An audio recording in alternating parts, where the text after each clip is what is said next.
ปึ๊บระหว่างที่ล้ออาจารย์จะแนะนำว่าในการตรวจสอบโมเต้นเนาะเพราะเขามีโมเต้นอยู่2อันที่ใส่สอนแล้วมีตัวหนึ่งมันเพมีตัวหนึ่งมันเพจะแนะนำผู้จะขวดเลยเนาะ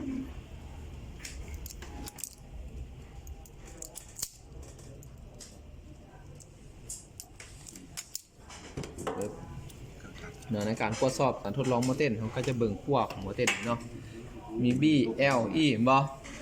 E เขาต่อสักลบเนาะพอลบปุ๊บเอาดอกไฟมาต่อใส่พอลบL ใส่ดอกไฟเนาะใส่ดอกไฟปุ๊บใส่ดอกไฟตัดออกหน่อยดอกไฟปุ๊บเวลานั้นปุ๊บเขาจะเอาไอ้นี่ไปใส่ขั้วลบมาไฟเอานี่ไปใส่ขั้วบวกมาไฟนะขั้วบี้เนาะ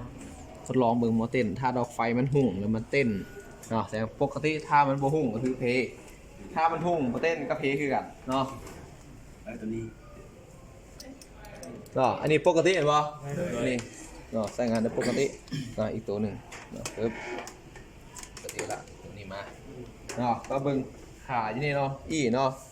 บ่อีใส่กาวบ่8 E ลงกาวอีลงกาวไฟออกไปหาสวิตช์เนาะใช้ยูทีตัวรถเนาะเขาจะได้มาต่อใส่กับตัวนี้เด็ดอกไฟเนาะโซบี้ก็คือโมไฟเนาะแบตเตอรี่เนาะเป็นไฟเข้าเรื่องโมเต้นปึ๊บทดลองเนาะบ่เนาะโมเต้นดังเนาะแต่ไฟบ่หุ่งเนาะแสดงว่าโมเต้นมีเพในการทดสอบเวลาอยู่ที่ตัวรถเนาะคล้ายๆโมเต้นตัวนี้เนาะคล้ายโมเต้นตัวนี้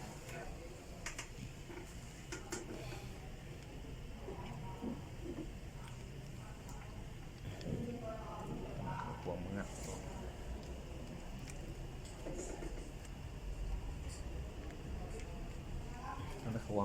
เวลาปุ๊บนะทำบึ้งสิก็ได้เนาะเวลาตรวจสอบตัวรถเนาะ